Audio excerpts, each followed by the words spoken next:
अस्सलामु अलैकुम रहमतुल्लाहि व बरकातुहू।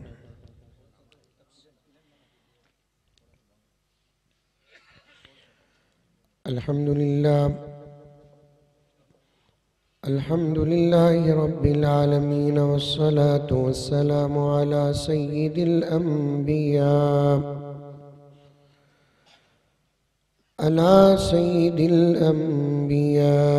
वल मुरसलीन मुहम्मदिन व अला आलिहि व अस्हाबिहि अजमाइन। अम्मा बादु फ़अऊज़ु बिल्लाहि मिनश शैतानिर रजीम। बिस्मिल्लाहिर रहमानिर रहीम।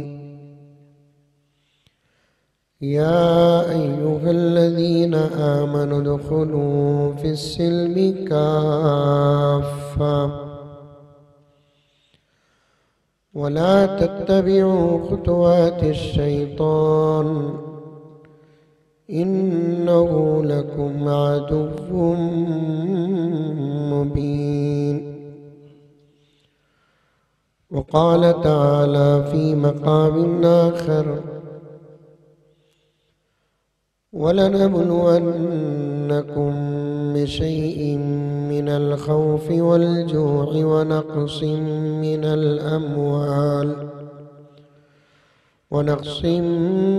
अम्वालि वल अन्फुसि वस्समरात वबश्शिरिस साबिरीन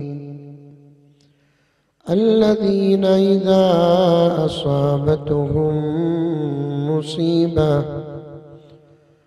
क़ालू इन्ना लिल्लाहि व इन्ना इलैहि राजिऊन। उलाइका अलैहिम सलवातुम मिर रब्बिहिम व रहमा व उलाइका हुमुल मुहतदून। सदक़ल्लाहु मौलानल अज़ीम। अल्लाहुम्मा सल्लि अला सय्यिदिना नबिय्यिना मौलाना मुहम्मद व अला आलि सय्यिदिना नबिय्यिना मौलाना मुहम्मद व बारिक व सल्लिम। मौजूद सामीन किराम, पूरी मोहब्बत के साथ, शौक़ के साथ, उल्फत के साथ, प्यार के साथ, अदब के साथ, एहतराम के साथ, इखलास के साथ, दिल की गहराई से एक मर्तबा दुरूद शरीफ पढ़ लें।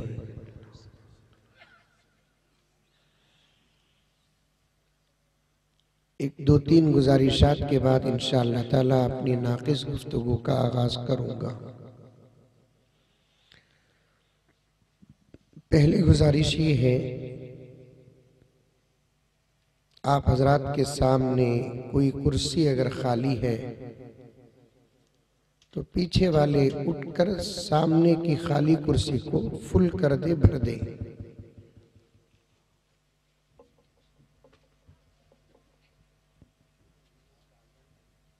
और एक मर्तबा भी कह देता हूं, शायद मेरे बेंगलुरु की उर्दू आपको समझ में नहीं आती होगी। जिसके सामने जो कुर्सी खाली है वो जरा जहमत गवारा करके उठकर सामने की कुर्सी में आकर बैठ जाए।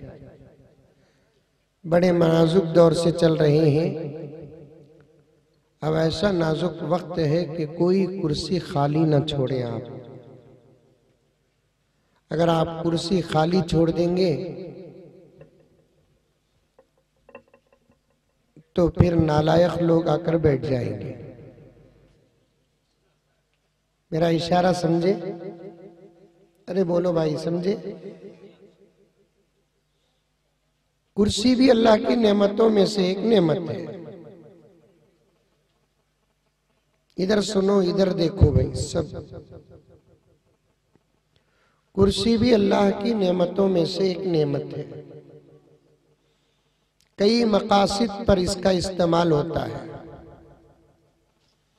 और इसका जिक्र कुरान पाक में भी है। और अल्लाह तबारक व तआला जिस पर बैठे हैं अपनी शान के मुताबिक, वो भी एक कुर्सी है। अर्श है, अर्श के ऊपर कुर्सी है और कुर्सी पर अल्लाह ताला जलवा फरोज है।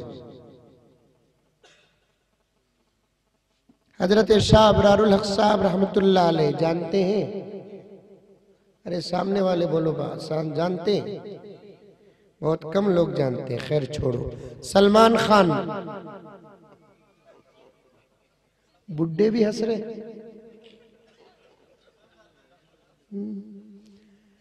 ये जनाब जैसे नौजवानों के हीरो हैं, आजकल बूढ़ों के भी हीरो हैं।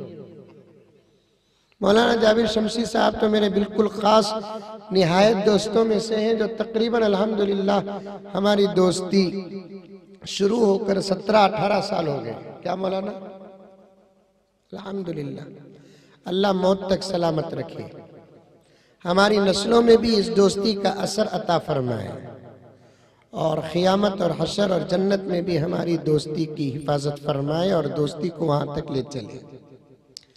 गर्ज में इनके हवाले से अर्ज करूं, इनकी खिदमत में अर्ज करूं, एक मरतबा एक वक्त मेरा मोबाइल काम नहीं कर रहा था। मैं एक साहब के पास जरा मोबाइल लिया, वो मेरे जान पहचान भी थे। जरा मोबाइल दियो साहब, हमारे बेंगलुरु की उर्दू में बोला, आप समझने की कोशिश करें। जरा मोबाइल दियो साहब। बेंगलुरु की उर्दू तो जरा इस वक्त आईसीयू में है, आप अच्छी उर्दू बोल लेते हैं। मैंने कहा कि जरा मोबाइल दियो साहब। मेरा मोबाइल शायद क्या मालूम नहीं है। अब उन्होंने मोबाइल दिए, मैं जैसे ही ऑन किया, टच किया, बूढ़ा है अल्लाह का बंदा, लेकिन सलमान की फोटो है वॉलपेपर में। बोला तुम्हारा पोता क्या ये? नहीं। फिर क्यों? तो गर्ज में बताना चाहता हूं, हमारे अपने बड़ों का नाम याद रखो, उनकी सीरतें पढ़ो। छोटा सा बच्चा गाजी जिन जज्बात का इजहार हमारे सामने किया, अगर इसे अशार समझकर सुनकर छोड़ दिए तो हमारे से बड़ा मरदूत कोई नहीं होगा।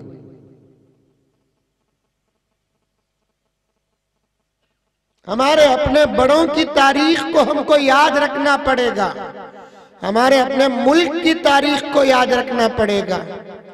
अल्लाह और अल्लाह के रसूल की मारिफत और पहचान के बाद सहाबा की मारिफत, ताबिईन की मारिफत, तबे ताबिईन की मारिफत, औलिया की मारिफत, हमारे ऊपर एहसान करने वालों की मारिफत और हमारे लिए कुर्बानियां देने वालों की मारिफत, इन तमाम की सीरतों को पढ़ना हमारे इस दौर में इंतहा दर्जे पर जरूरी है।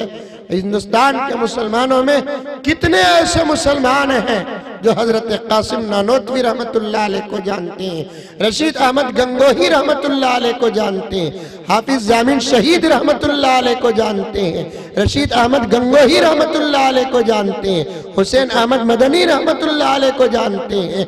मेरे भाइयों, मेरे दोस्तों, अभी मैं उन्वान शुरू नहीं किया, एक पैगाम देना चाहता हूँ कि हमारे अपने बड़ों की तारीख और कुर्बानियों को वक्तन फवक्तन पढ़ते रहो और हमारी नस्लों तक इनकी तारीख को पहुंचाओ, वरना आने वाला दौर इतना खतरनाक और इतना खतरनाक है कि अगर हम हमारे बड़ों की तारीख हमारे बच्चों के सामने पेश नहीं करेंगे तो फिर उनकी जवानी और उनके दौर में हमारे बड़ों का नाम तो कम से कम हमारे पास है, हमारी नस्लों के पास उनका नाम तक नहीं रहेगा। आ रही है बात समझ में? अरे मुंडी तो भी हलाओ भाई, हलरे में नहीं हदर्रे में नहीं। एनआरसी का टेंशन है क्या? एनपीआर का टेंशन है? अच्छा अच्छा अच्छा अच्छा, बेंगलुरु को आ जाइए, कोई टेंशन नहीं है वहां पे। तो फिर बोल रहे हैं बोल के, आप ही है बोल रहे, आप ही नहीं बोल रहे। कोई टेंशन लेना नहीं। गाजी ने कहा कोई ताकत ऐसी बनी नहीं हमको दो चीजों से अलग कर सके, एक हमको हमारे ईमान से, दूसरा हमको हमारे हिंदुस्तान से। बोलो सुभान अल्लाह, माशाल्लाह कहती भी बोलो। खाली शायर अशार पढ़े तो सुभान अल्लाह बोलना, मौली साहब बयान करे तो कुछ भी नहीं बोलना। खैर सुभान अल्लाह नहीं बोले तो जाता इन्ना लिल्लाह बोलो, परवाह नहीं। इतने अच्छे जुमले बोल रहा हूं, गणेशा जी की तरह बैठे हुए हैं।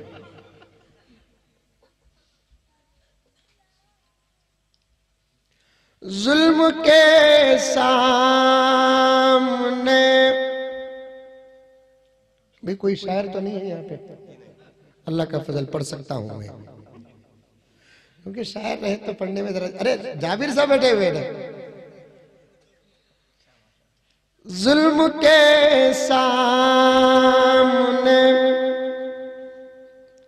इंसान गिर नहीं सकता। बोलो सुभान अल्लाह। इतनी जोर से सुभान अल्लाह बोलना, बेंगलुरु तक आवाज जाए कि न जाए, लेकिन पार्लियामेंट तक तो चले जाए। मैं जब तकरीर करता हूं ना, अल्हम्दुलिल्लाह, शमसी साहब जानते हैं, मैं सोता भी नहीं, सोने देता भी नहीं। जुल्म के सामने इंसान गिर नहीं सकता। डट कर मुकाबला करो जालिम और जुल्म का, सीना तान कर मुकाबला करो जालिम और जुल्म का। जान कुर्बान करना पड़े कुर्बान कर दो, लेकिन मुकाबला जरूर करो जालिम और जुल्म का। जो जुल्म के सामने अपने सर को झुका लेता है, जो जुल्म के सामने और जालिम के सामने अपनी जुबान बंद कर लेता है, जो जुल्म के सामने और जालिम के सामने हाथ बांध लेता है, सरेंडर हो जाता है, मैं तो उसे कुछ बड़ी बात तो नहीं कहूंगा, इतना तो जरूर कहूंगा कि ईमान कमजोर है और अपने बड़ों का वो रूहानी बच्चा नहीं है।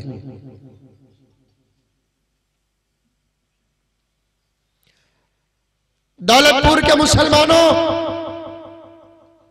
खास तौर पर नौजवानों, ये अल्फाज, ये तकरीर की महारत, खुदा की कसम वजू की हालत में बैठा हूं, मेरा रब है, मुझे मेरी तकरीर आपके सामने मनवाना है, न मोहब्बत आपके दिल में डालना है, जगाना है आपको। 10-15 मिनट या आधा घंटा भी अगर आज मुझे मौका मिले तो मैं आपको जगाने के लिए आया हूं, आपको जगाने के लिए आया हूं। जाग जाओ मुसलमानों, जाग जाओ। एक बात पहले सुनो, दुनिया के अंदर 500 से ज्यादा धर्म है। कितने धर्म? मुसलमान, यहूदी, ईसाई, सिख, हिंदू, पारसी, बड़े छोटे सब मिलाकर 500 से ज्यादा धर्म है इस जमीनों धरती पर। मौलाना अली मियां नदवी अलैहिर्रहमान ने साफ तौर पर लिखा है, और ये दौर तो है ऐसा कि जैसे नई नई चीजें पैदा हो रही हैं, वैसे नए नए मसलक और नए नए मजहब भी पैदा हो रहे हैं।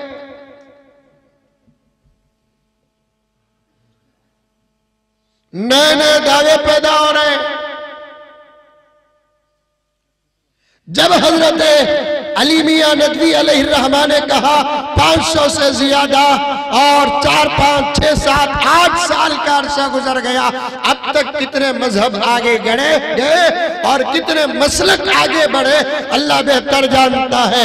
मुझे तादाद बताना नहीं है, मुझे एक राज बताना है जो आप जानते हैं लेकिन अब तक आपके दिमाग में नहीं आया।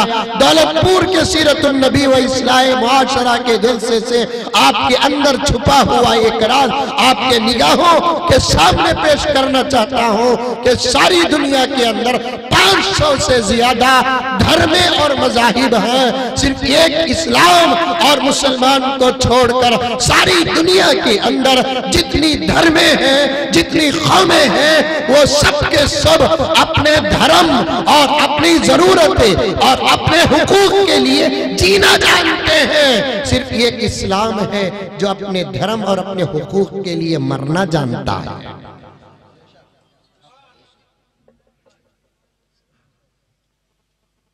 क्या मौलाना?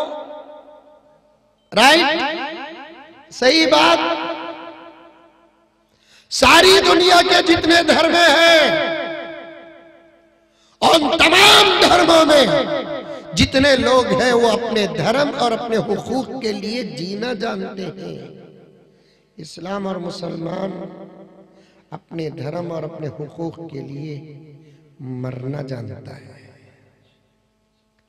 मौत से अगर कोई मोहब्बत करता है, मौत से कोई मोहब्बत करता था, मौत से कोई मोहब्बत कर सकता है, मेरे रब की कसम वो मोहम्मद का गुलाम ही कर सकता है। क्यों? मौत क्या गर्लफ्रेंड है? जानते हैं मौत क्या? बोलने के लिए आप भी बोल देते, मैं भी बोल देता हूं। ओ बहुत अच्छी बात है मौलाना, मौत मौत मौत बोले, जब वक्त पहुंचेगा तो पता चलेगा। फिर भी मेरे शेख खुद आलम हजरत मौलाना पीर जुल्फिकार अहमद साहब नक्शबंदी मुजद्दिदी दामत बरकातुम फरमाते हैं, मुसलमान कितना ही गुनहगार क्यों न हो, लेकिन एक बात तो उसके अंदर है कि मरते वक्त या मरने के बाद 2 वक्तों में कुछ इख्तिलाफ है। मरते वक्त मैं इस इख्तिलाफ को पेश नहीं करना चाहता क्योंकि आजकल मुझे इख्तिलाफी बात करना पसंद नहीं है, क्योंकि इस वक्त छोटे छोटे मसाइल को लेकर हम आपस में लड़ते रहेंगे तो हमारे दुश्मन हमारे इख्तिलाफ का फायदा उठाएंगे।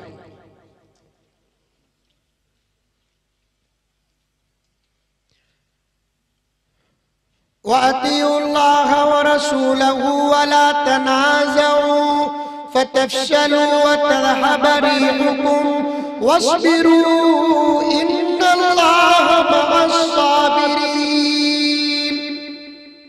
भैया एक को मैं बराबर आगे पीछे करो ना, कोई शायर नहीं, एक सेट करके रख दो बस होता है। मुझे एको की भी जरूरत नहीं है, बुक्को की भी जरूरत नहीं है। या अय्युहल्लज़ीना आमनू इज़ा लक़ीतुम फ़िअतन फ़स्बुतू वज़्कुरुल्लाह कसीरन लअल्लकुम तुफ़्लिहून। तफसीर का एक नुक्ता बताता हूं, सुनो। अभी तकरीर शुरू करया नहीं, समझ में आई बात है। मैं भी मुसलसल रोज रोज रोज रोज बयान करते करते थक गया हूं, गल्ला गल्ली हो गया है। ये छोटे बच्चे कौन बात कर रहे हैं जरा देखो, गल्ला गल्ली हो गया है। सफर करते करते थक गया हूं, ज्यादा देर बात नहीं करूंगा, सिर्फ 3-4 घंटे बात करके खत्म कर दूंगा।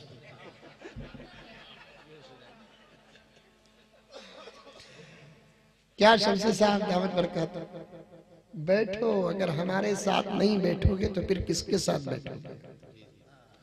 सुलाने वालों के साथ बैठोगे तो मौत तक पहुंच जाओगे, जगाने वालों के साथ बैठो। बैठो दोस्तों, उलमा के साथ बैठो, अहले दिल के साथ बैठो, जगाने वालों के साथ बैठो। आजकल तो उलमा का बयान सुनना भी पसंद नहीं है। जुमा आता आपके दौलतपुर में?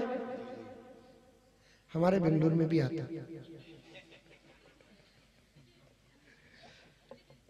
हमारे बेंगलुरु में भी आता है जुमा।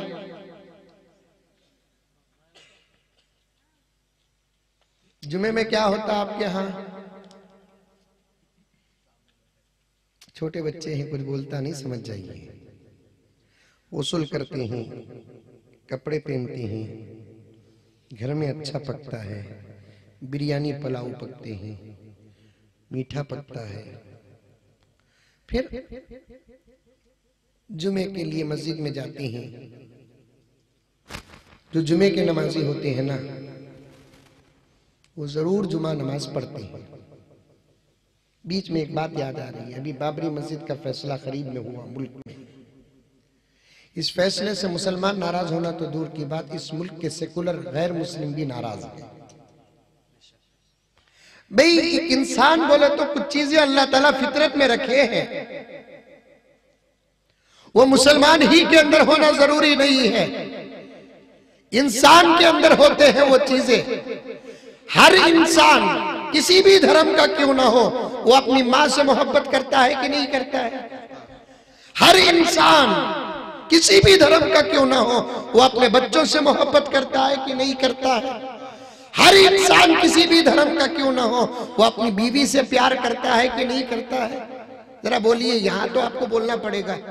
बीवी से प्यार नहीं करता, सिवाय मोदी अंकल को छोड़कर। अरे बीवी नहीं तो करेंगे किससे प्यार? कुछ चीजें अल्लाह तबारक व तआला इंसान की फितरत में डाल देते हैं। ये ना समझो कि मां से प्यार सिर्फ मुसलमान करता है, ये ना सोचो कि बाप से प्यार मुसलमान करता है, ये ना सोचो कि औलाद से प्यार मुसलमान करता है। फर्क क्या है? अगर दूसरी कौम के लोग करते हैं प्यार और मोहब्बत को प्यार और मोहब्बत समझकर करते हैं, मुसलमान अगर करते हैं प्यार और मोहब्बत को इबादत और सवाब समझकर करते हैं। और एक फर्क भी सुन लो, अगर गैर करते हैं अपनी माँ से प्यार, अजर दुनिया में मिल जाएगा। बाप से प्यार, अजर दुनिया में मिल जाएगा। बीवी से प्यार, अजर दुनिया में मिल जाएगा। बच्चों से प्यार, अजर दुनिया में मिल जाएगा। लेकिन जो ला इलाहा इल्लल्लाह मुहम्मदुर रसूलुल्लाह पढ़ता है, वो अगर माँ से, बाप से, बीवी से, बच्चों से प्यार करता है, अजर दुनिया में भी मिलेगा और आज आखिरत और हशर में भी मिलेगा। पाकिस्तान के एक मौलाना गुजरे हैं, बहुत बड़े, हजरत मौलाना हकीम अख्तर साहब रहमतुल्लाह अलैह। उन्होंने एक मर्तबा मुआशरती जिंदगी पर खिताब करते हुए फरमाया, कोई बात बगैर दलील के नहीं करूंगा। ये उलमा चारों तरफ बैठे हुए हैं, पूछ लेना कि बेंगलुरु से आया दुबला पतला मुजम्मिल जो भी कहा सच कहा कि गलत कहा है, आप आराम से पूछ ले सकते हैं। मुआशरती उन्वान पर हजरत मौलाना हकीम अख्तर साहब अलैहिर रहमा एक खिताब करते हुए फरमाया, मियाँ बीवी के मोहब्बत के लम्हात को भी अल्लाह ताला हशर के मैदान में जिस्म देकर हमारे नाम आमाल में दाखिल करेंगे, तराजू में भी रखेंगे। तराजू में बीवी से मोहब्बत के जो लम्हात गुजरते हैं ना दौलतपुर के मुसलमानों, उन लम्हात को भी तराजू में रखा जाएगा। आज के बाद जरा ज्यादा ही मोहब्बत करो, बोलो भी इंशाअल्लाह, इसमें शर्म करने की क्या बात है? माँ और बहनें भी सुन रहे हैं क्या? है उनका भी तो। आज के बाद दौलतपुर की मेरी आपा, तू अपने शोहर से जरा ज्यादा ही प्यार कर। ये प्यार, ये मोहब्बत, ये लम्हात जाये नहीं होंगे। मेरे रब की कसम, इन लम्हात को अल्लाह ताला तराजू में रखकर हमारा वजन ज्यादा कर देंगे।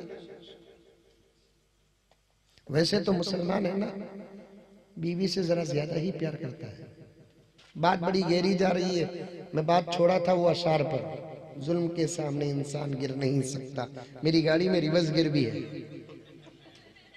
आप भूले तो भी मैं नहीं भूलता।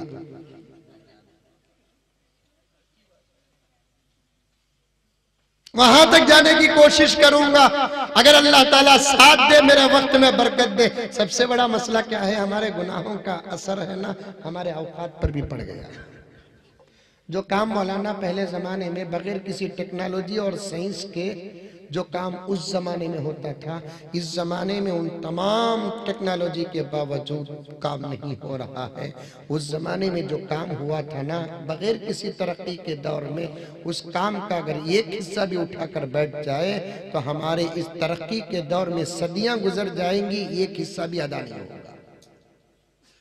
गुनाह की वजह से अल्लाह ताला दिन और रात के वक्त की बरकत को भी खत्म कर दिया। गुनाहों के सबब उम्रों से बरकत छीन लेता है।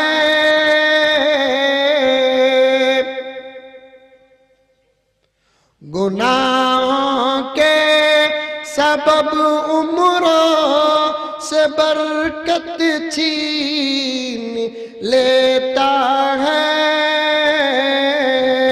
खुदा जालिम के हाथों से हुकूमत छीन लेता है।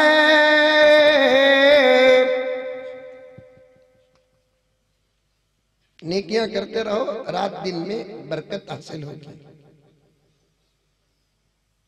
मुसलमान अपनी बीवी से जरा प्यार ज्यादा ही करता है, नोट ऑफ द पॉइंट। बहुत गहरी बात बता रहा हूं, इसीलिए तो हमारी तादाद 4G की तरह आगे बढ़ रही है।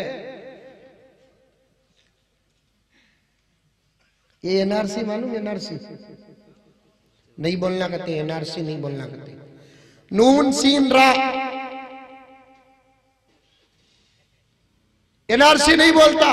क्या शमसी साहब? नून सीन रा, CAA नहीं बोलना कहते, सीन अलिफ अलिफ। हम नहीं बोलेंगे तो फिर कौन बोलेगा? उड़ीसा के मेरे भाइयों, डंके की चोट में जवाब दो। एनआरसी के बारे में बोलना हिंदू भाइयों के खिलाफ नहीं, एनआरसी के बारे में बोलना सिख भाइयों के खिलाफ नहीं, एनआरसी के बारे में बोलना दलित भाइयों के खिलाफ नहीं, एनआरसी के बारे में बोलना ईसाई भाइयों के खिलाफ नहीं, बल्कि एनआरसी के बारे में बोलना जालिम हुकूमत के खिलाफ है। मजहब के खिलाफ बोलने से अगर रोकते हैं, बहुत अच्छी बात है। ये बिल पास कर दो पार्लियामेंट के अंदर कि कोई किसी के मजहब के खिलाफ बात नहीं करेगा। हम भी चाहते हैं कि ऐसी बिल पहले पास हो जाए। और आज 2020 में अगर ये बिल पास होती है, शान के साथ मोहम्मद का गुलाम कहेगा 1450 साल पहले अल्लाह की अदालत में कुरान के साए में ये बिल पास हो चुकी है। वला तसुब्बुल्लज़ीना यदऊना मिन दूनिल्लाह फयसुब्बुल्लाह अदवन बिगैरि इल्म। ये वो बिल है जो 1450 साल पहले प्यारे आका मोहम्मद रसूलुल्लाह सल्लल्लाहु अलैहि वसल्लम पर अल्लाह का कलाम इस आयत के साथ नज़ुल उतरा। पैगंबर की जुबान थी, कलाम अल्लाह तबारक व तआला का था। हुजूर सल्लल्लाहु अलैहि वसल्लम ने अपनी उम्मत को कहा, तुम्हारा ईमान सच्चा है, तुम्हारा दीन सच्चा है, तुम हक पर हो, तुम बिल्कुल सही हो। इसके बावजूद जो अल्लाह को नहीं मानते, तुम्हारे मोहम्मद को नहीं मानते, कुरान को नहीं मानते, मरने के बाद दोबारा उठाए जाने का इनकार करते हैं, हशर के मैदान का इनकार करते हैं, जहन्नम का इनकार करते हैं, जन्नत का इनकार करते हैं, ऐसे लोगों के बारे में भी तुम कुछ भी बुरा न कहो। उनके बारे में बुरा कहना तो दूर की बात, उनके खुदाओं के खिलाफ भी न कहो। राम के बारे में इस्लाम इजाजत नहीं देता, तो ये मुसलमान राम जी के खिलाफ बोले, लक्ष्मण जी के खिलाफ बोले, सीता अम्मा के खिलाफ बोले, और क्या कहते हैं गणेश जी के बारे में बोले।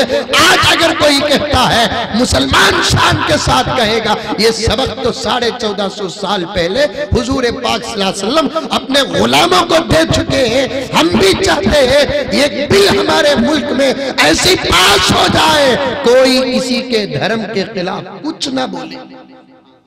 जब ये बिल पास होगी तो सबसे पहले योगी के मुंह में ताला पड़ेगा। अरे जुबान, सूरत ही सही नहीं उसकी, कम से कम जुबान तो भी सही रहना।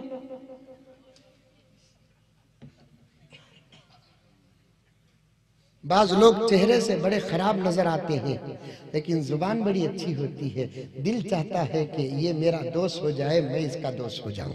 क्यों? सिर्फ जुबान की वजह से, जुबान की वजह से।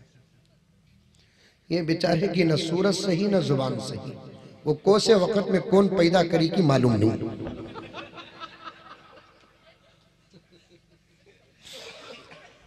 मौलाना शमसी साहब दामद बरकातहू इस वक्त है ना, ट्रम्प बीमार है, समझ में आई बात है। ट्रम्प को बुखार है, बुखार। पूरी दुनिया परेशान है। कोरोना वायरस का टेस्ट भी होने वाला है या हो गया।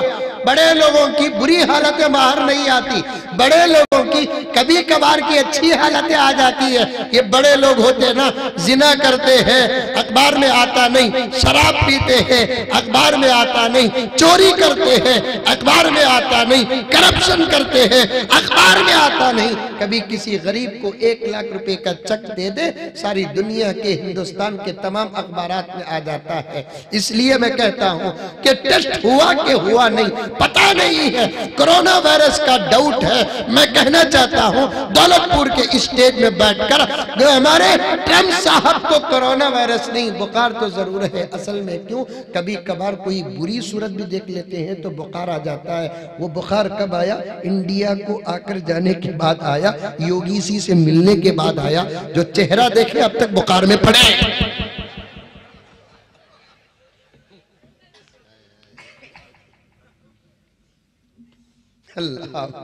जुबान जुबान जुबान पाक रखो, साफ रखो। बात करे तो दिल का सौदा हो जाए, दिलों का सौदा हो जाए।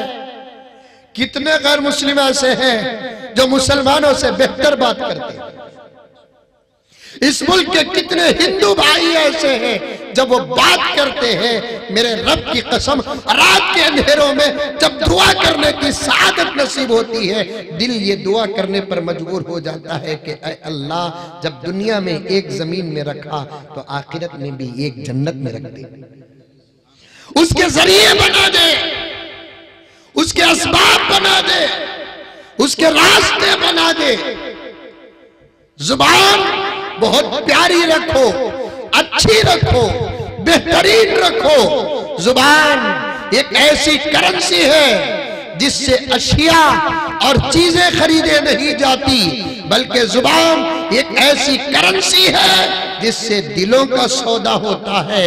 आज बच्चे की जुबान अच्छी नहीं, माँ के सामने बाप की जुबान अच्छी नहीं, बच्चे के सामने शौहर की जुबान अच्छी नहीं, बीवी के सामने बीवी की जुबान अच्छी नहीं, शौहर के सामने मुसल्ली की जुबान गलीज हो गई, इमाम के खिलाफ में अमीर की जुबान गलीज हो गई। गरीब के मुकाबले में अपनी जुबानों पर मेहनत करो।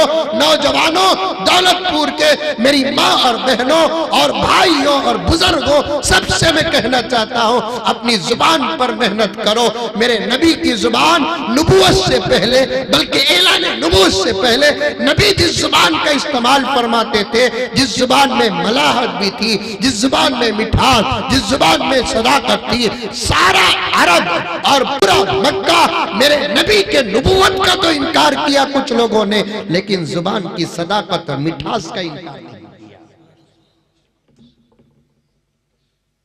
बच्चों को बुलाए तो भी इतने प्यार से बुलाना कि बच्चा भी बाप की जुबान को सुनकर अपनी जुबान सुधार ले। आओ बेटे, आओ लाल, आओ। यहां कैसे पुकारते मुझे नहीं मालूम, मारे बिंदु आ रहे। अब ये लोग हंसे ना तो मुझे यकीन हो गया यहां भी यही जुबान है। दोस्तों, अल्लाह का करम और एहसान है, शुक्र अदा करते हुए उस रब का कह रहा हूं, हम उलमा हैं, हमारी नजरें बड़ी तेज हैं। किसी के रोने का राज भी समझ जाते हैं, किसी के हंसने का सबब भी समझ जाते हैं। दुनिया के तालीम याफ्ता लोग सिर्फ किताबें पढ़ते हैं, लेकिन अल्लाह ने उलमा को अबू हनीफा के सदक़े, इमाम शाफी के सदक़े, इमाम मालिक के सदक़े, इमाम अहमद बिन हम्बल के सदक़े ऐसी नजर अता किए हैं कि वो किताबें ही नहीं पढ़ते बल्कि चेहरे भी पढ़ लेते, इशारे पढ़ लेते। साहब हजरत इमाम अबू हनीफा सबक में बैठे, सिराजुल अइम्मा जिस पर इज्तिहाद नाज करता है, इस्तिदलाल नाज करता है, बल्कि मैं कहूं तो बजा होगा कि फिक़ह जिस पर नाज करता है उस जात का नाम है अबू हनीफा। चार बड़े इमाम गुजरे हैं, इमाम अबू हनीफा, इमाम शाफिई, इमाम मालिक, इमाम अहमद बिन हम्बल। चार इमामों में से मेरा एक इमाम छोड़कर बकिया तीन इमाम फिक़ह के समंदर में साहिल में बैठकर मछलियां पकड़ते थे, लेकिन मेरा इमाम तो बीच में उतरकर मोतियां निकालता था। बड़ी नजर, सबक पढ़ा रहे, सबक। तारीख के बड़े बड़े शागिर्दान बैठे हुए हैं, इमाम मोहम्मद, इमाम अबू यूसुफ, इमाम जुफर। दूर सबक के क्लास के दूर एक औरत अपने बच्चे को लेकर आई और दूर खड़ी होकर बच्चे के हाथ में एक सेब और एक चाकू। अरे ये बात समझ में? साफ पूछ लो अगर कोई लफ्ज समझ में ना आए, क्योंकि 2,500 किलोमीटर का या 1,500 किलोमीटर का सफर करके आया हूं। कुछ अल्फाज हमारे और आपके अलग अलग होंगे। आऊं और मैं बात करके चले जाऊं और आपको समझ में ना आए, मुझे दुख होगा। इसलिए मैं अर्ज कर रहा हूं, कोई लफ्ज समझ में ना आए तो पूछ लेना। दूर खड़े होकर औरत ने एक बच्चे के हाथ में, अपने बच्चे के हाथ में सेब और चाकू देकर भेजा। कहा कि बेटे जाओ हजरत के पास जाकर ये सेब और चाकू दो, थोड़ी देर वहीं रुके रहो, उसके बाद हजरत क्या देते हैं वो लेकर आ जाओ। बच्चा सेब और चाकू लेकर आ गया। मैं इशारों पर बात कर रहा हूँ, बहुत तकरीर उन्वान से नहीं हट रहा हूँ। मैं बहुत गहराई के साथ आपके सामने मेरे उन्वान को जमते जमाते पेश कर रहा हूँ। किसे धोखा देना चाहती है आज की सरकार, किसे धोखा देना चाहती है आज की हुकूमत, किसे धोखा देना चाहते हैं आज के पीएम, किसे धोखा देना चाहते हैं आज के वजीर दाखिला। देना है तो दूसरों को दो, लेकिन इस मुल्क की जान, इस मुल्क की आबरू, इस मुल्क की ताकत, इस मुल्क की शहादत, इस मुल्क की कुर्बानियां, इस मुल्क के जमीर मुसलमानों को धोखा देने की कोशिश न करो। तुम्हारे फैसलों का जाहिर अलग होगा, तुम्हारे फैसलों का बातिन अलग होगा, चेहरा अलग होगा, अंदर का राज अलग होगा। मुल्क में 135 करोड़ हिंदुस्तानी और वासी है, जिसमें से 30 करोड़ या 35 करोड़ निकाल देंगे, 90 पर 95 करोड़ या 100 करोड़ तुम्हारे फैसलों के जाहिर को समझ सकते हैं, लेकिन ये 335 करोड़ इस मुल्क के मुसलमान तुम्हारे फैसलों के राज को समझते हैं। जागो नौजवानों, जागो।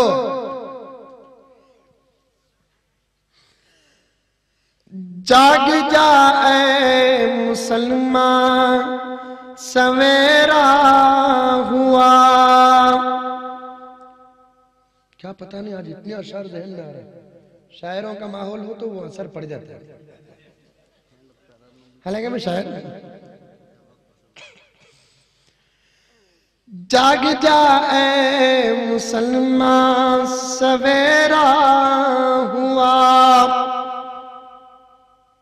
सुबह हुई तो उठना कि नहीं उठना? दौलतपुर में कितने बजे उठते? सुबह ही 10 बजे। सच बोलना, हजरत उठ रहे 6:30 बजे, सुबह ही 10 बजे उठ जाते।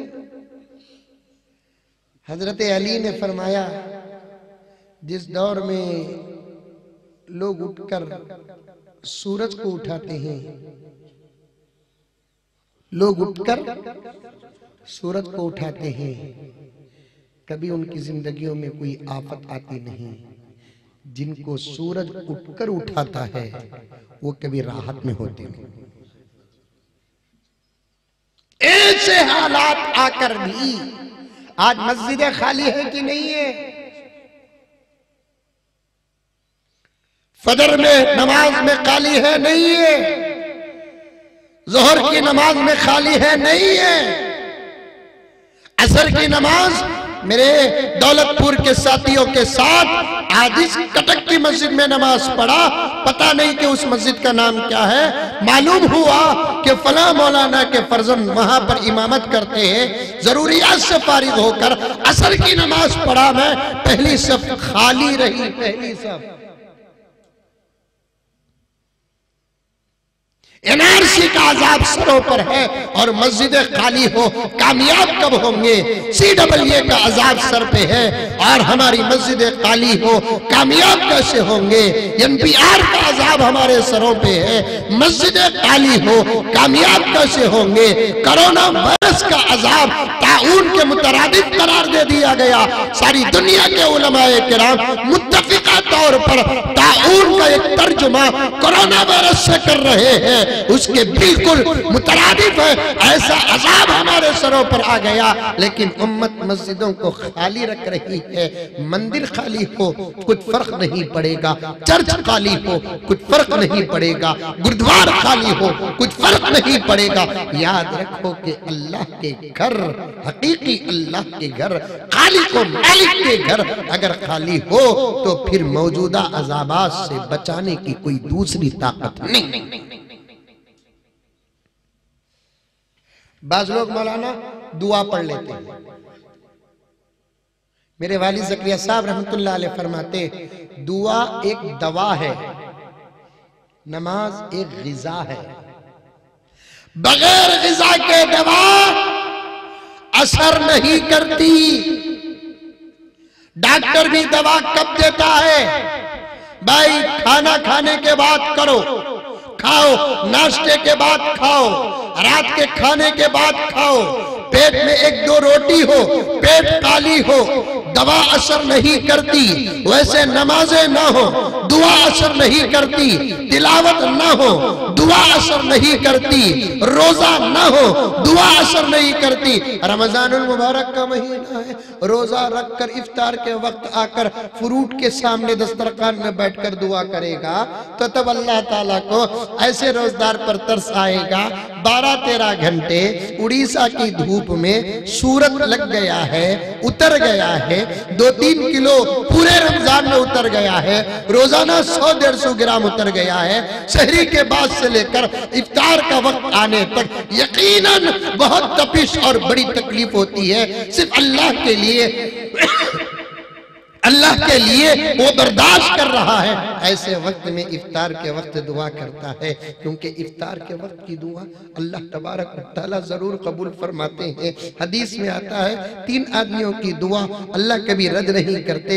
इफ्तार का वक्त रोजदार की दुआ, और दूसरा हाकिम मुंसिफ आदिल बादशाह की दुआ, तीसरा मजलूम की बद्दुआ कभी अल्लाह तबारक व तआला रद्द नहीं करते। ऐसे वक्त में आकर दस्तरखान में बैठा, खजूर पर नजर है, पपीते पर नजर है, और क्या कहते हैं दूसरे फ्रूट्स पर नजर है, ठंडे ठंडे पानी पर नजर है, और शरबत पर नजर है, फिर भी अभी चंद लम्हात बाकी है, नहीं पीना है मुझे जब तक अल्लाह का ऑर्डर नहीं आएगा, अल्लाह का हुक्म नहीं आएगा। सब्र करते हुए ये चंद लम्हात अगर वो दुआ के लिए हाथ उठा लेता है, अल्लाह ताला फरमाते फरिश्तों तुम सब गवाह रहना, मैंने मेरे रोजदार बंदे की दुआ को कबूल कर लिया। क्योंकि इबादत से, इबादत की ताकत के साथ दुआ की दवा दोनों मिल जाते हैं तो मकसदें पूरी हो जाती है।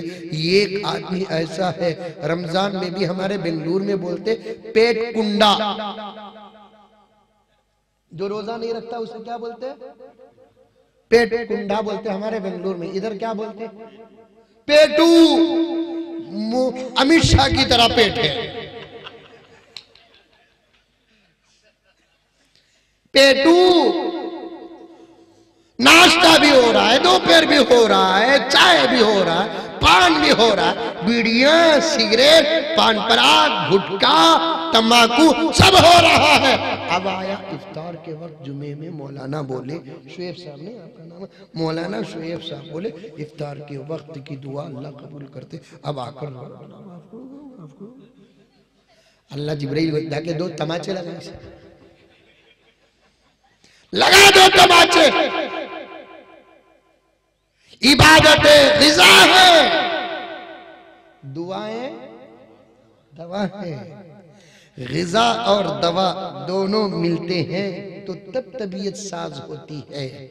सिर्फ दवा हो, ग़िज़ा ना हो, ग़िज़ा हो, दवा ना हो तो फिर हालात के बनने में वक्त लगेगा। आजकल कुछ लोग सिर्फ दुआ पर इक्तफा कर लेते हैं। सुबह सुबह उठे, मौलाना बोले शुएब साहब कोरोना वायरस से बचने की बेहतरीन दुआ क्या है? अल्हम्दुलिल्लाहिल्लज़ी आफ़ानी मिम्मा इब्तलाका बिही व फ़व्वलनी अला कसीरिन मिम्मन खलक़ तफ़ज़ीला। मैं नमाज पढ़े बगैर अल्हम्दुलिल्लाहिल्लज़ी आफ़ानी क्या है? नमाज पढ़े बगैर, सर झुकाए बगैर अल्हम्दुलिल्लाहिल्लज़ी आफ़ानी क्या है? अल्लाह को दुआ से ज्यादा नमाज पसंद है। उठाकर देखो फज़ाइल आमाल, एक हदीस की शरह में हजरत शेखुल हदीस ने फरमाया कि नमाज पढ़ने वाला, कुरान पढ़ने वाला दुआ भी न करे, दुआ करने वालों से ज्यादा नमाज और कुरान पढ़ने वाले को अल्लाह अता कर देते हैं। नमाज छोड़कर दुआ करने वाले को ये फजीलत नहीं है, बल्कि दुआ छोड़कर नमाज पढ़ने वाले के लिए फजीलत है। कुरान की तिलावत छोड़कर दुआ करने वाले के लिए फजीलत नहीं है, बल्कि दुआ छोड़कर सिर्फ कुरान की तिलावत कर रहा है। एक अल्लाह का बंदा दुआ में लगा है और एक अल्लाह का बंदा खुदा की तिलावत में लगा है। दुआ करने वाले को अल्लाह ताला जितना देते हैं उससे ज्यादा बगैर दुआ के तिलावत करने वाले को अल्लाह ताला देते हैं। क्यों? मेरा बंदा अपनी जरूरियात को छोड़कर भी मेरे कुरान के पीछे लगा हुआ है, इसे मांगने की जरूरत नहीं। फिर मैं अलीमुम बिज़ाति सुदूर बनकर क्या फायदा? फिर अलीमुम बिज़ाति सुदूर बनकर क्या फायदा? वो अपनी जरूरतों को जुबान से पेश कर दिया, ये अपनी जरूरतों को दिल के अंदर रख लिया। इस उम्मीद से कुरान पढ़ रहा है मेरी जरूरतों को मैं मांग कर कुरान की तिलावत में हर्ज क्यों पैदा करूं? चलो मैं कुरान की तिलावत करता रहूंगा, अल्लाह ताला जरूरतें पूरा करेंगे। मेरे रब की कसम, हजरत शेखुल हदीस ज़करिया अलैहिर्रहमान ने लिखा है, दुआ किए बगैर अगर कोई कुरान की तिलावत करता है, दुआ करने वाले को खुदा जितना देते हैं उससे ज्यादा तिलावत करने वाले को देते हैं। आज मस्जिदें खाली, अल्लाह का अजाब कैसे टलेगा? बात बहुत दूर चले गई, इशारे समझते हम, इशारे, वजाहत भी करने की जरूरत नहीं। इशारे इशारे इशारे। एनआरसी क्यों लेकर आए? एक जबरदस्त अंदर इशारा है।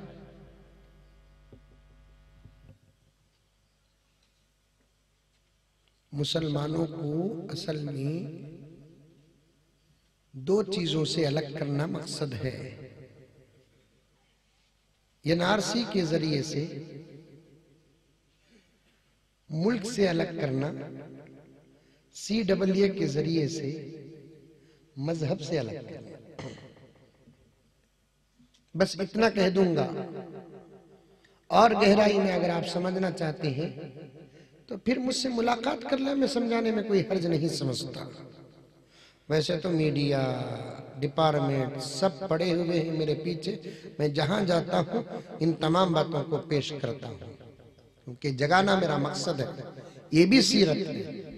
सीरत का यह मतलब नहीं कि नबी का बचपन बयान करें, सीरत का मतलब ये नहीं कि नबी की जवानी पेश करें, सीरत का मतलब ये नहीं कि नबी के मौजिज़ात बयान करें।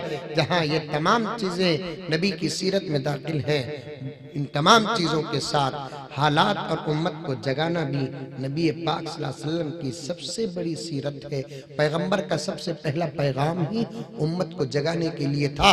फरआन की चोटी में खड़े होकर पैगंबर ने नमाज का ऐलान नहीं किया, फारान की चोटी में खड़े होकर पैगंबर ने जोरजे का ऐलान नहीं किया, फारान की चोटी में खड़े होकर पैगंबर ने ज़कात का ऐलान नहीं किया, फारान की चोटी में खड़े होकर पैगंबर ने हज का ऐलान नहीं किया। मौलाना को पूछ कर देखिए, फारान की चोटी में खड़े होकर नबी ने क्या कहा? ऐ मेरे रिश्तेदारों, ऐ मेरे कबीले वालों, ऐ इंसानों, अगर मैं ये कह दूं कि मेरे पहाड़ के उस तरफ जहां मैं खड़ा हूं वहां से एक फौज तुम पर हमला करने के लिए आ रही है, क्या तुम मेरी बात को मानोगे? ये जुमला पहले का था, लेकिन आज इसके राज समझ में आ रहे हैं। पैगंबर ने उम्मत को, अल्लाह के बंदों को आने वाले हालात से पहले डराया, बाद में अपने नबूवत का ऐलान किया।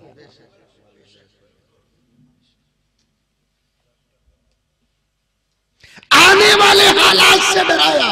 अगर हमारी या मुझ जैसे नाकारे इल्म अमल की इस गुफ्तगू को, सीरत से हिटी हिली गुफ्तगू कोई समझता है तो मैं समझता हूं कि नबी पाक सल्लल्लाहु अलैहि वसल्लम के पहले पैगाम से वो हिट चुका।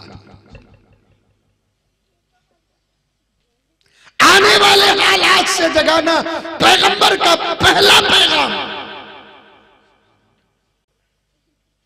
हालात को सामने रखो, डरने की जरूरत नहीं। गोश्त खाने वाले डर रही, वो भी बड़े का गोश्त। बड़े का गोश्त बोले तो समझते मौलाना यार, माशाल्लाह। कभी कभार कोट वट में भी काम चला लेते।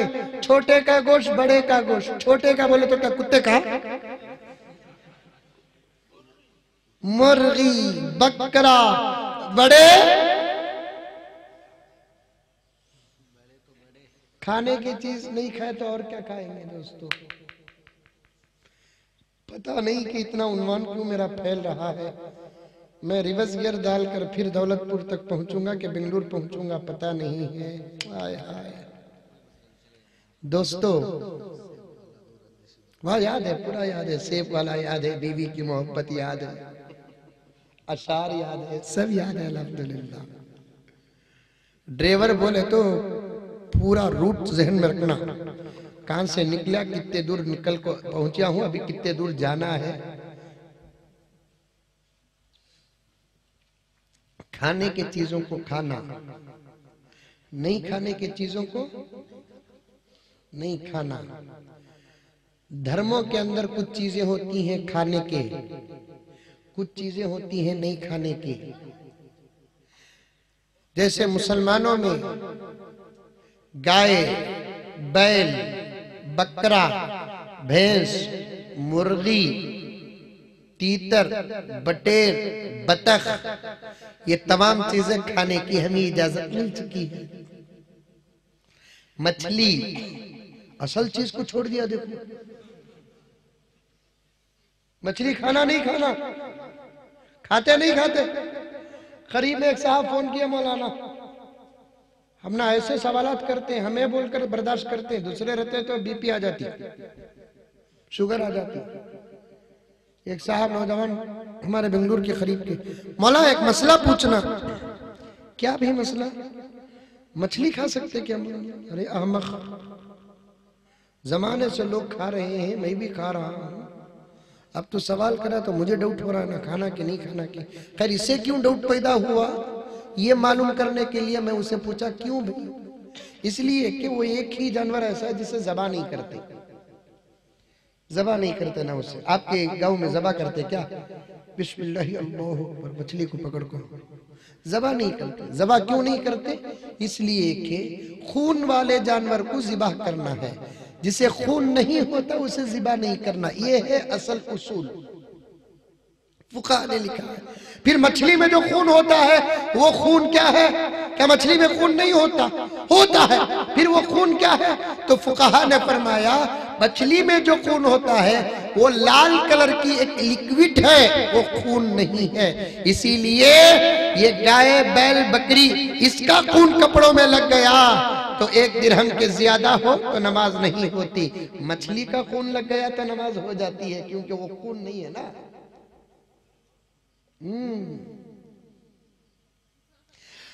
खून वाली चीज पानी में नहीं रह सकती। एक तबीयत, खून वाली चीज को ज़िबह करो अगर वो हलाल है। और मछली में खून नहीं है तो उसे ज़िबह करने की जरूरत नहीं, बल्कि उसे पानी से पकड़कर निकालना ही ज़िबह के कायम मकाम है। बेटे खामोश हो बेटे, दौलतपुर के दौलतमंद बच्चों। बर्फ बोले तो क्या मतलब? वो पानी से निकल कर ही आता है। 2 साल के बाद भी बर्फ में रखे जाइज है। समझ में? एक हफ्ते को नहीं खाना, नहीं हफ्ते के दिन नहीं खाना। हमें हुजूर की उम्मत है, मूसा की उम्मत को हफ्ते के दिन मछली का शिकार करना हराम था। मूसा गए तो फिर उनकी शरीयत चले गई चंद सालों के बाद। हमारी शरीयत ऐसी है, पैगंबर आए और दुनिया से चले भी गए, लेकिन शरीयत देकर गए। 1450 साल गुजर गए, कोई नबी आया भी नहीं और शरीयत बदली भी नहीं। जुमे के दिन खाओ, कोई चीज खाने ना खाने पर पूरी शरीयत में दिन तय नहीं है। ये मसला जहन में रख ले आप। गोश्त किसी भी दिन खा सकते हैं, मुर्गी किसी भी दिन खा सकते हैं, मछली किसी भी दिन खा सकते हैं। सलाम करता हूं नौजवान को कि तुमने बहुत अच्छा सवाल किया है। बेंगलोर में भी बाज घरों के अंदर औरतों का अकीदा है कि हफ्ते के दिन मछली नहीं खाना। मैंने कहा कि बनी इसराइल की हो तो फिर चले जा इसराइल को, फलस्तीन के जो बाजू है वहां चले जा। हम मोहम्मद के गुलाम हैं, मछली कभी भी खा सकते हैं। हफ्ता, इतवार, पीर, मंगल, चाहशुम्बा, बुध, जुमेरात, जुम्मा कभी भी खा सकते हैं। कोई वक्त नहीं है, कोई तय दिन तय नहीं है।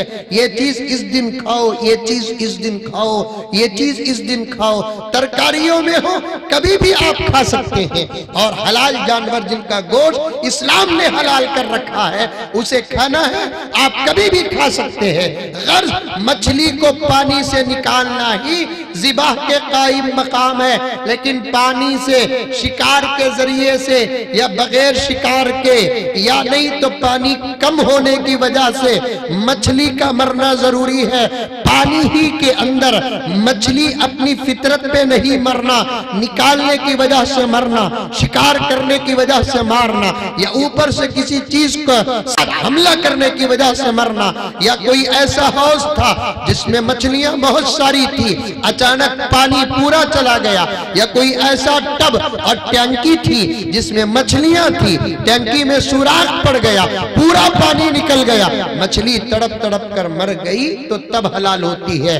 पानी के अंदर मछली रहकर वो अपनी आपे की मौत, फितरी मौत मर जाती है। इमाम अबू हनीफा रहमतुल्लाह अलैह के नजदीक वो मछली भी हराम हो जाती है। फुकहा ने उस मछली को जो पानी के अंदर मर जाती है उसे तौफी कहा है, तौफी कहा है। अब कैसे पता चलेगा मेरे भाइयों कि मछली निकालने से मरी है या मछली पानी के अंदर मरी है? करोड़ों सलाम हो हजरत इमाम अबू हनीफा अलैहिर्रहमा पर। मैंने अभी कहा था ना कि इज्तिहाद भी इमाम अबू हनीफा के अजात अक़दस पर नाज करता है। इमाम अबू हनीफा ने बताया वो मछली जिसे पानी से निकालने के बाद मर गई, फिर दोबारा अगर उसे पानी में डाल देंगे वो सीधी रहेगी। वो मछली जो पानी ही में अपनी मौत या कुदरती मौत मर गई है, फिर उसे बाहर निकाल कर पानी में डालेंगे, वो सीधी नहीं उल्टी हो जाएगी। जो मछली उल्टी होती है वो ताबीर मतलब ये है कि वो पानी के अंदर मरी है। जो मछली निकालने के बाद फिर पानी में डालते हैं सीधी होती है, समझो कि इसे जाल और शिकार के जरिए से पकड़ा गया है।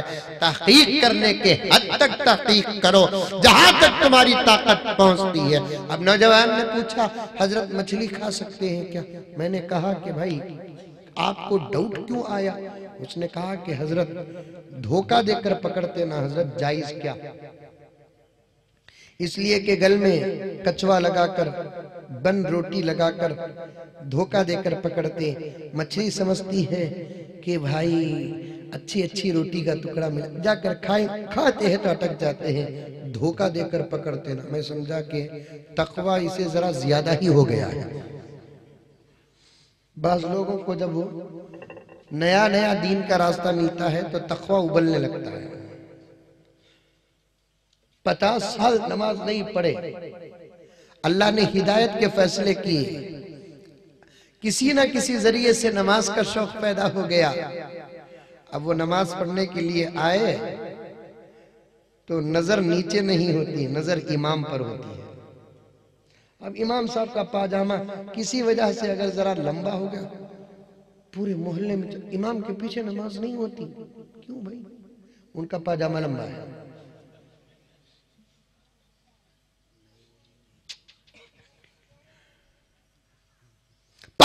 साल तक एक वक्त की नमाज नहीं पढ़े, किसी के गश्त की सदके अल्लाह तबारक व तआला ने नमाज की तौफीक व सादत अता फरमा दी। अब ये 3 दिन अल्लाह के रास्ते में जाकर आए, अब आने के बाद 1-2 दिन नमाज पढ़े, 3 दिन के बाद 2 दिन नमाज पढ़े, तीसरे दिन इमाम को पूछते हैं, इमाम साहब कभी अल्लाह के रास्ते में आपका वक्त लगा?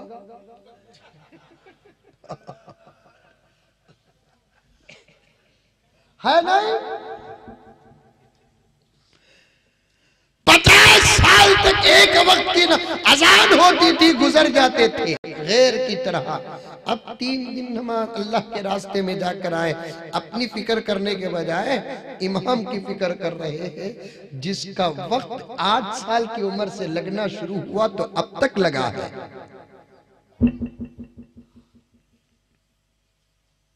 मैंने कहा कि तकवा उबल गया।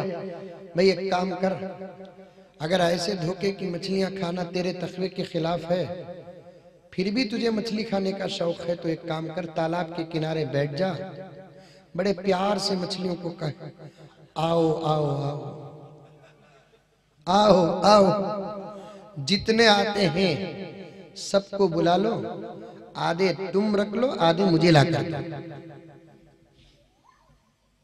खाने की चीजों को खाना, धर्मों के अंदर खाने के कुछ उसूल है।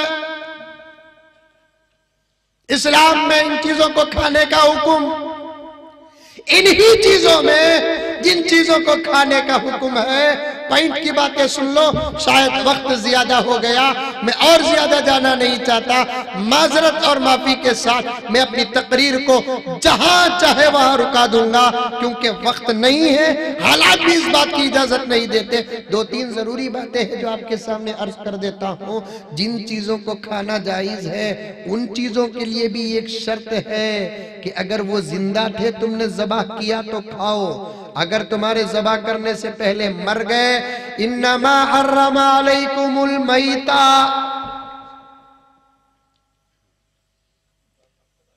मुर्गी हलाल की हराम। अरे बोलो भाई, ज़बाह करेंगे हलाल, ज़बाह करने से पहले मुर्गी मर गई हराम। मैं उड़ीसा को नहीं बोल रहा हूं, अगर कोई मुर्गी का बिजनेस करने वाला है तो मैं उनको भी नहीं बोल रहा हूँ। आप हैं, आपके उलमा है, मैं दूसरे इलाकों के लिए बोल रहा हूँ। कोरोना वायरस का मुर्गी से कोई ताल्लुक नहीं है, लेकिन फिर भी मुर्गी के बिजनेस वाले इतना परेशान क्यों हैं? अल्लाह उनकी परेशानियों को दूर फरमाए, उनके नुकसान को नफे से बदल दे। मेरा नुकसान उसका नुकसान, उसका नुकसान मेरा नुकसान है। मेरे भाई के नुकसान को अगर मैं अपना नुकसान न समझूं, अल्लामा इकबाल बोलते हैं कि ये कहाँ की मुसलमानी है। तुम्हारे नुकसान का दर्द मुझे न हो, मेरे नुकसान का दर्द आपको न हो, तो फिर समझ जाओ कि मेरा ईमान भी कमजोर, आपका ईमान भी कमजोर है। मुर्गी वालों का नुकसान बहुत हो रहा है, लेकिन यहाँ एक बात कहना पड़ेगा मौलाना शुएब साहब, मुर्गी वाले अपने बिजनेस में एहतियात से बहुत दूर हैं। कभी कभार रात में जब लारियों में 407 गाड़ी में जब मुर्गी का लोड आता है, मैं हर मुर्गी वालों को नहीं कहता, बाज लोगों को कहता हूँ कि जब रात को लोड आता है, मुर्गियां उतरती हैं, हजारों की तादाद में उतरती हैं, कुछ मुर्गियां मर जाती हैं, तो बाज दौलत के हल्के, दौलत के निकम्मे, 500-1000 रुपए के लिए अपने ईमान का सौदा करने वाले उन मुर्गियों को फेंकने के बजाय उनको भी छीलकर लटका कर अगर कोई मुसलमान आता है तो उसे भी देकर भेजकर पैसा कमा लिए।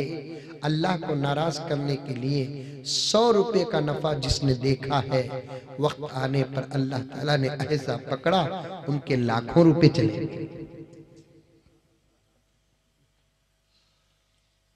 किए ऐसा। खुद एक मुर्गीम की दुकान में काम करने वाला एक नौजवान मेरे पास आकर कहा कि मौलाना मैं ऐसे दुकान में काम करता हूं जहां का ओनर मुझे कहता है कि मरी हुई मुर्गियों को भी छिलकर लटका दो।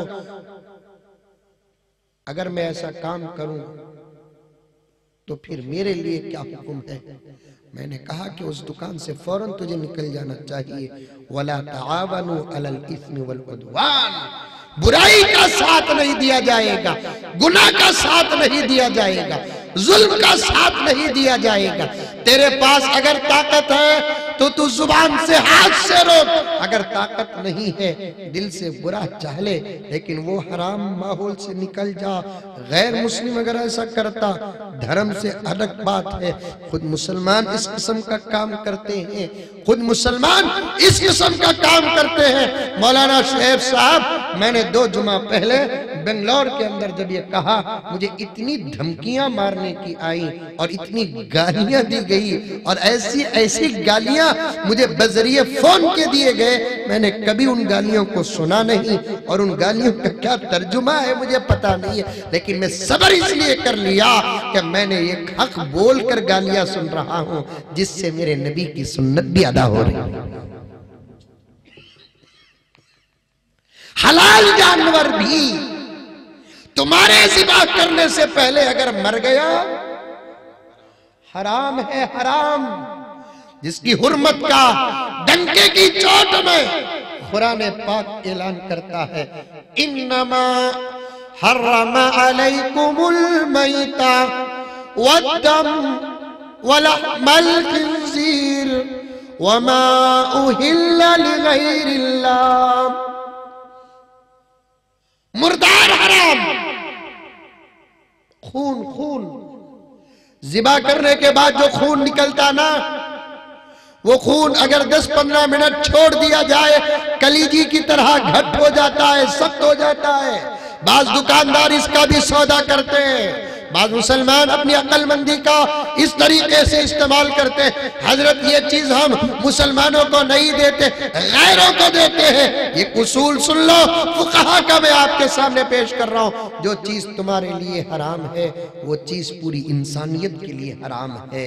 ये ना समझो कि सिर्फ मुसलमान के लिए हराम है। शराब हराम है, ईसाई शराब पीते हैं, हिंदू शराब पीते हैं, कुछ और धर्म के लोग शराब पीते हैं। मुसलमान के लिए तो शराब हराम है। क्या वो मुसलमान क्या किसी गैर मुस्लिम को शराब पिला सकता है? पूछिए आपके शहर के उलमाए किराम को।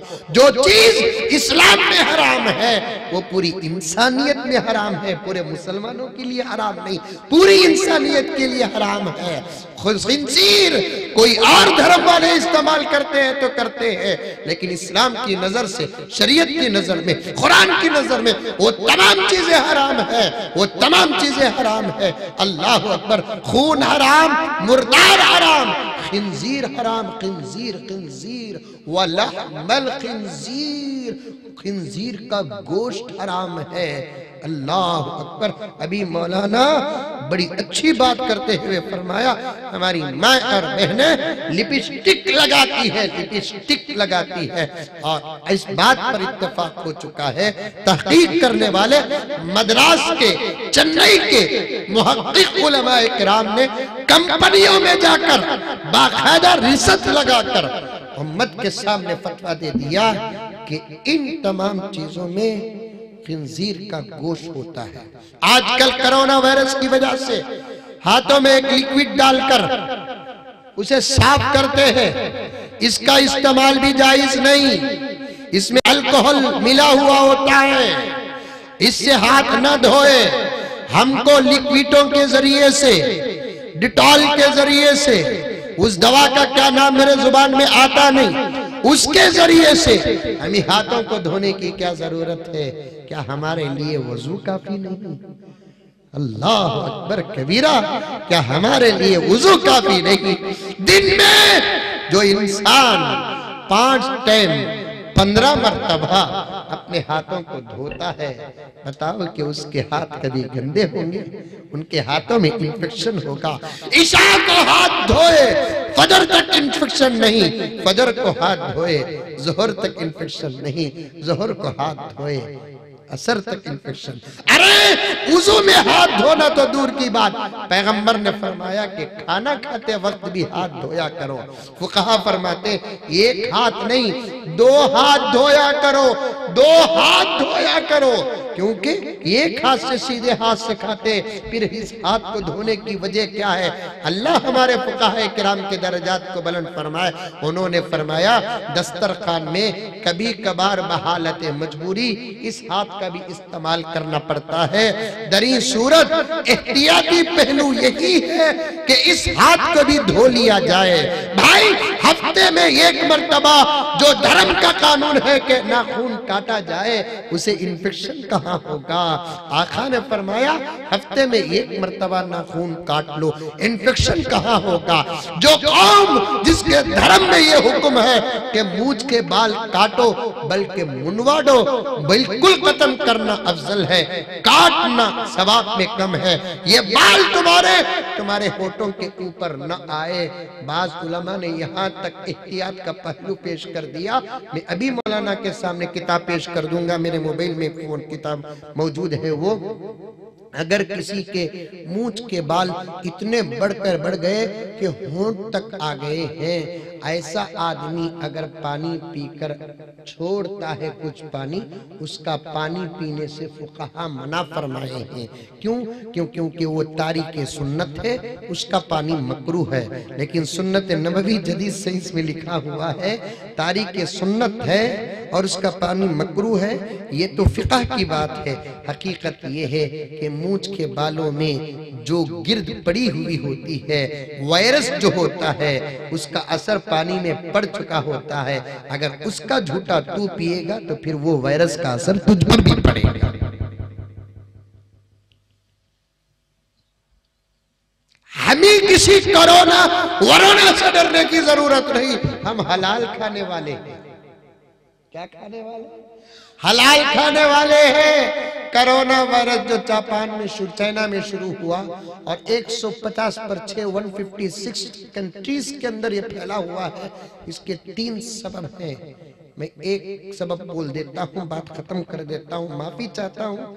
वो सेब का शायद वाकया आपको सताता रहेगा, वो भी बोल देता हूँ।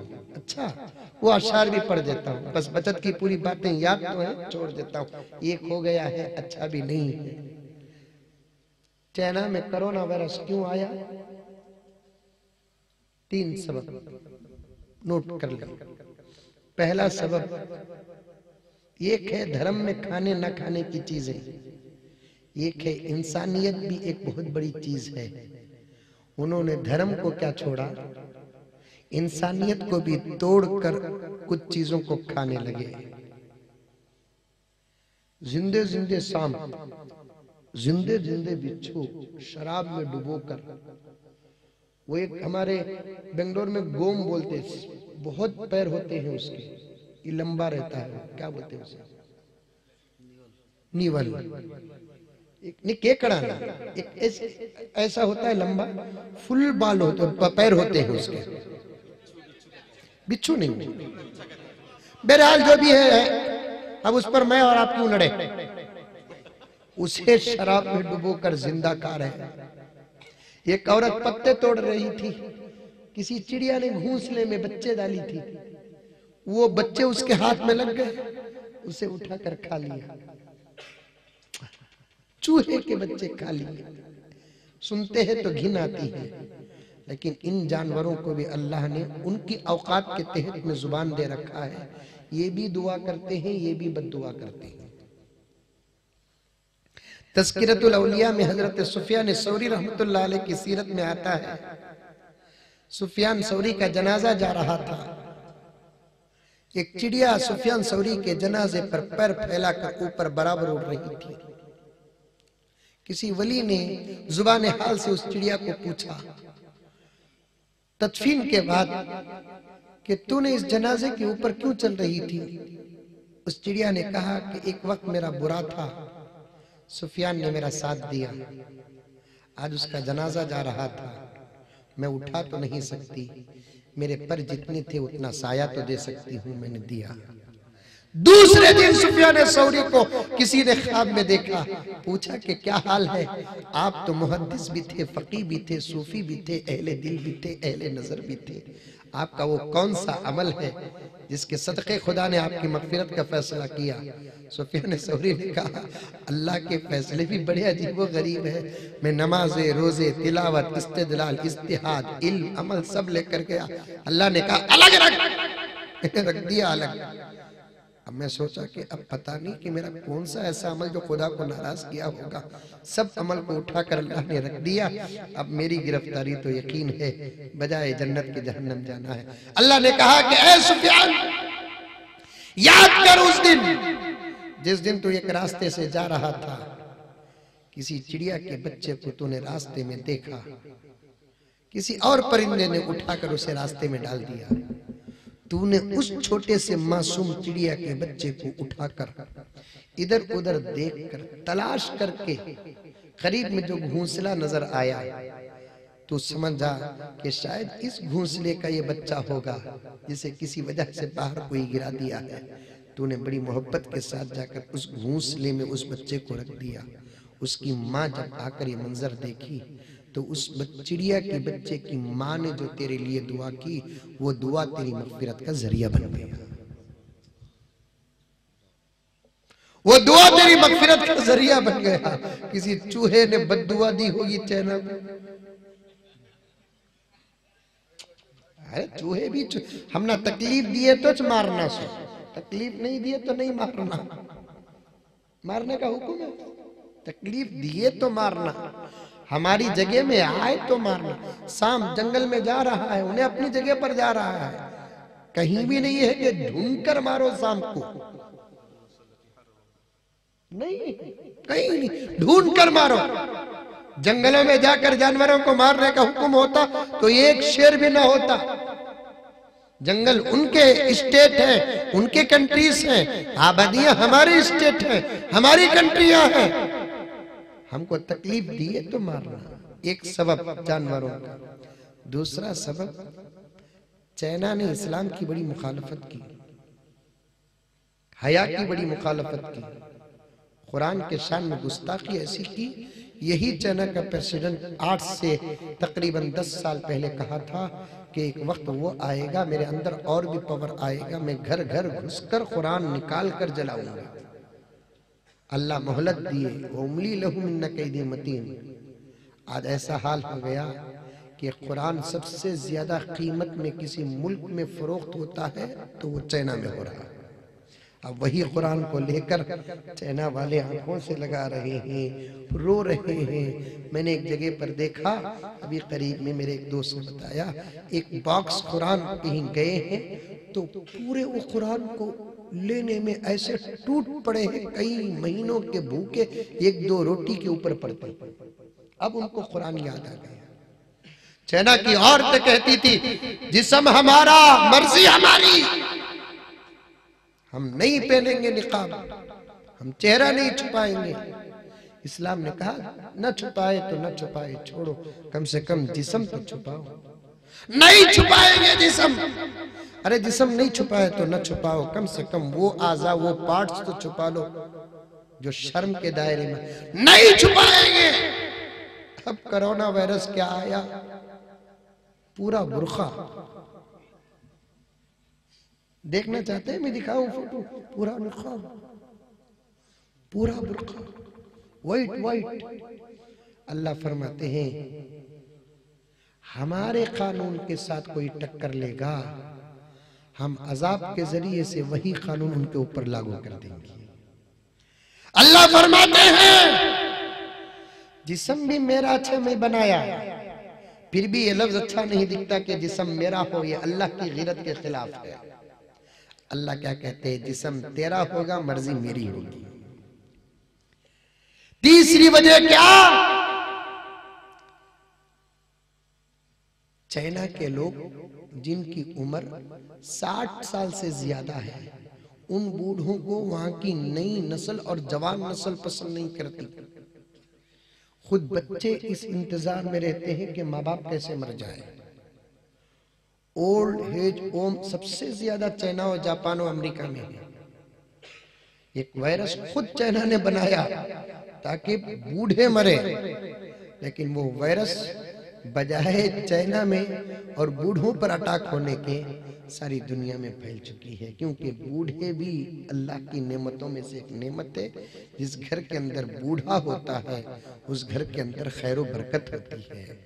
जिस घर में बूढ़ी अम्मा होती है, मैं कमरे में बैठा हुआ था, कोई शायर साहब पढ़ रहे थे, वो मिसरा याद नहीं हो सका मुझे। उन्होंने कहा कि जिस घर के अंदर बूढ़ी अम्मा होती है उस घर में कोई अल्लाह तबार कोई बाहर का कोई अजाब नहीं आता, क्योंकि बूढ़े लोग दुआओं में रहते हैं। बुजुर्गी अल्लाह ताला को बहुत पसंद है। जिसके सर और दाढ़ी के बाल सफेद हो चुके हैं, ऐसे लोग अल्लाह तबारक व तआला के बड़े पसंदीदा लोग होते हैं। अल्लाह का इस किस्म से अजाब आ गया, इस इजाब से बचने की हमारे पास शक्ल सूरत है क्या? डरने की कोई जरूरत नहीं है। सुन्नतों पर अमल करो, पाक साफ रहो। अत्तहूरु शत्रुल ईमान, पाकी आधा ईमान है। घर के साजो सामान को पाक रखो। मेरी माए और बहनें सुन रही है, बिस्तरें पाक रखो। कोरोना वायरस रहने तक नहीं, कोरोना वायरस चलेगा भी तब भी आप पाक रखो। जूते चप्पल को घर के बाहर छोड़ो। आजकल अंग्रेजों का थूक चाटने की ऐसी आदत हो गई कि जूते चप्पल भी पहनकर घर के अंदर आ जाते हैं। समझ में आई बात है? पाकी का जहां तक हो सके एहतमाम करो, अपने बच्चों को पाक रखो। ये हगीज पिनाने का अजीब मिजाज पैदा हो गया है। हगीज दौलतपुर में हगीज है सब जगह। वो हगीज नहीं, बच्चों के पेशाब पाखाने की फ्रीज है। फ्रीज सुबह से लेकर शाम तक बच्चा उसमें पूरा जमा करता है। रात को सेविंग अकाउंट से एटीएम से निकाले जैसा निकालते हैं। क्या है भाई? उस जमाने में फालियां होती थी, लंगोट होती थी, 3 कोनी कपड़े होते थे। समझ में आई बात है? पाक की साफी रखो। गर्ज इमाम अबू हनीफा रहमतुल्लाह अलैह के पास एक औरत ने एक चाकू और एक सेब देकर भेजा। कहा कि जाओ जाओ बेटे, जाकर अबू हनीफा को देकर आओ। इमाम अबू हनीफा रहमतुल्लाह अलैह सेब लिए, चाकू लिए। सामने जो शागिर्दान बैठे हुए थे, तारीख के बेमिसाल शागिर्दान, सब खुश हो गए। सेब आ गया। हजरत तो पूरा नहीं खाएंगे, कुछ हमको भी देंगे। लेकिन हजरत ने सेब को, चाकू को लिया और कट किया, बच्चे के हाथ में दिया। बच्चा लेकर चला गया, औरत भी लेकर चलेगी। मुझे जब भी ये वाकया में पढ़ता हूं तो मौलाना, मुझे इमाम अबू हनीफा पर ताज्जुब नहीं होता, वो तो इमाम थे, लेकिन उस औरत पर ताज्जुब होता है जो कटे हुए सेब को देखकर अपने सवाल का जवाब मालूम कर लिया। इमाम अबू यूसुफ ने पूछा इमाम अबू हनीफा से सबक के बाद कि हजरत, अचानक सबक के बीच में एक बच्चा एक सेब एक चाकू लेकर आया। हम समझ रहे थे कि आपको खाने के लिए तोहफतन भेजा गया है, आप खाए भी नहीं और हमको दिए भी नहीं, आप काट कर देकर भेज दिए। वो औरत को क्या सेब काटना नहीं आता? इमाम अबू हनीफा ने फरमाया कि बेटे अबू यूसुफ, सारा सेब का भेजना एक सवाल था, काट कर मैं जो भेजा था वो एक जवाब था। सवाल सारा सेब का ये था कि एक औरत पूछती है कि मेरे लिए नमाज कब तक माफ है। मैंने सेब काट कर जवाब दे दिया, खून खत्म होकर सफेद होने तक तेरे लिए नमाज माफ है। अल्लाह अकबर कबीरा। इशारे समझते थे। एनआरसी का राज हमको नहीं समझ में आएगा, अच्छे तरीके से समझते हैं। वक्त का तकाजा के 1.5 घंटा तकरीबन बात हो गई, मैंने मुकद्दमा भी पूरा नहीं किया। वो अशार पेश कर देना चाहता हूँ। जुल्म के सामने सीना तान कर खड़े हो जाओ। अगर कुर्बानियां नहीं दोगे तो हमारी नस्लों की राहतों की कोई गारंटी नहीं होगी। 70 साल मुल्क आजाद होकर थोड़े बहुत हालात आए, लेकिन फिर भी हमारे 70 साल सुकून से गुजरे कि नहीं गुजरे? ये 70 साल सुकून से क्यों गुजरे मौलाना? क्योंकि हमारे बड़ों ने शहादतें और कुर्बानियां दी तो उनका सदका मिला है।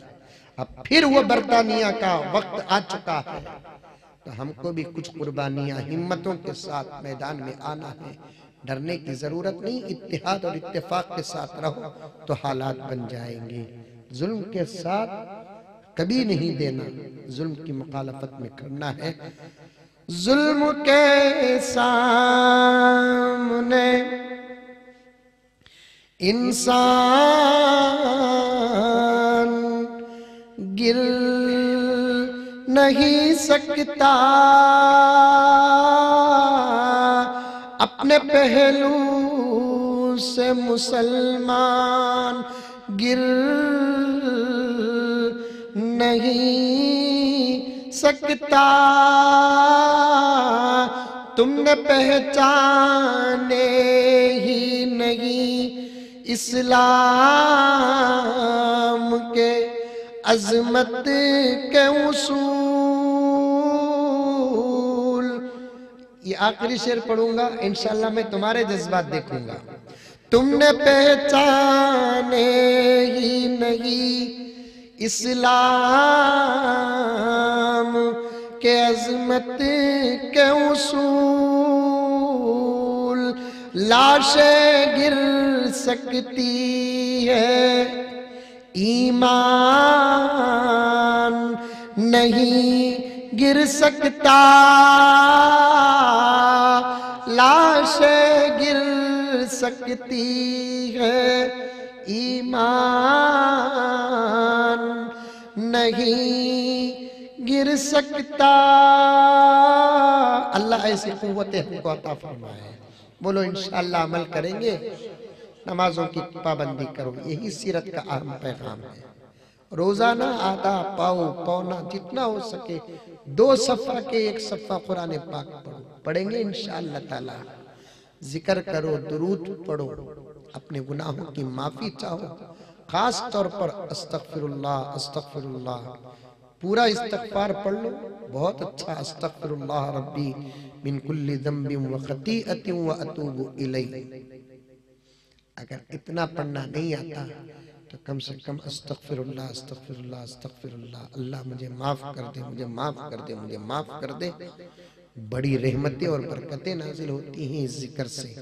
अल्लाह ताला मुझे और आपको सबको अमल करने की तौफीक अता फरमाए। बड़े अजीब व गरीब हालात से आज का हमारे दौलतपुर का जलसा गुजरा। नौजवानों के इस्तिकामत को वाक़ियतन तारीफ करना है। एक के पीछे एक, एक के पीछे एक, कोई ना कोई रुकावट आई। अल्लाह ताला इम्तिहान लेना चाहिए। सबसे पहले वो बेवार से कोरोना वायरस आया, जिससे प्रोग्राम सब कैंसिल हो गए। समझ में आई बात? मेरा आना भी मशकूक था। मौलाना शेर साहब दामद बरकत, अगर वो 2 प्रोग्राम कैंसिल हो गए तो हो गए, लेकिन आप आ जाइए। मैंने उनको खुदा की कसम कहा कि आप बेफिक्र रहिए, मैं आने के बाद भी अगर कैंसिल हो गया तब भी मेरा दिल नहीं टूटेगा, क्योंकि मुझे खिदमत करना है, मुझे जगाना है, मुझे कुछ बात करना है। फिर जैसे ही आए मालूम हुआ कि कुछ पुलिस की तरफ से भी रुकावट है। ये दूसरी रुकावट, अल्लाह आजमाना चाहते थे। फिर उसके बाद रहमत भी बरसी। फिर उसके बाद यहाँ बैठने का माहौल बदला। अल्लाह ताला आप नौजवानों को, जिम्मेदारों को, मुंतजिमीन को एक एक लम्हे का बदला दुनिया और आखिरत में अता फरमाए। अचानक बीच में बिजली भी चले गई थी, ये भी एक इम्तिहान रहा। फिर भी अल्लाह ताला आपको इस्तिकामत के साथ, एक जज्बा था आपका करना है इंशाअल्लाह ताला। तो अल्लाह तबारक व तआला बड़े अच्छे अंदाज से जलसे का इब्तिदा भी किया और इख्तिताम तक भी पहुंचाया है। अब तक वक्त शायद कहीं और नहीं मिल सकता था, इन हालात में 1:15 बजे तक मिल गया। मैं भी यही सोच रहा था के 11:30 या 11:45 को मुझे बिठाए तो ज़्यादा से ज़्यादा एक आधा घंटे का वक्त शायद मुझे मिलेगा, लेकिन मौलाना इसराफील अलैहिस्सलाम सुर फूके सका फूक दिए, अनलिमिटेड जा सकते हैं आप। मैं भी 1:15 बजे तक आ गया। बहुत दिन हो गए थे उड़ीसा को आकर, वरना उड़ीसा वाकईतन एक मोहब्बत का स्टेट है। यहाँ जब भी आता हूँ तो मुझे बहुत खुशी होती है। बल्कि मेरे वालिद ज़करिया साहब रहमतुल्लाह अलैह एक मर्तबा आकर पूरी जिंदगी उड़ीसा वालों की तारीफ करते, और वहाँ जो उड़ीसा के नौजवान कभी कभार वालिद साहब से मिल जाते, इतने खुशी के साथ वालिद साहब उनसे मिलकर मोहब्बतों का इजहार करके पूछते जिसकी कोई हद नहीं। बड़े बड़े औलिया का स्टेट है, अहले इल्म अमल और अहले नज़र और फिक्र का स्टेट है। अल्लाह सदा सलामत रखे, हर हालात से अल्लाह ताला आपकी पूरी उम्मत मुस्लिमा की हिफाजत करे। आखिर में बड़े दर्द के साथ ये गुजारिश करूं कि दुआओं में हमेशा लगे रहें। अब कोई हमारे सर पर किसी का हाथ नहीं है अल्लाह और अल्लाह के रसूल के अलावा। नौजवान जैसा कि मौलाना ने कहा, मैं भी कहता हूँ गुनाहों से बचो।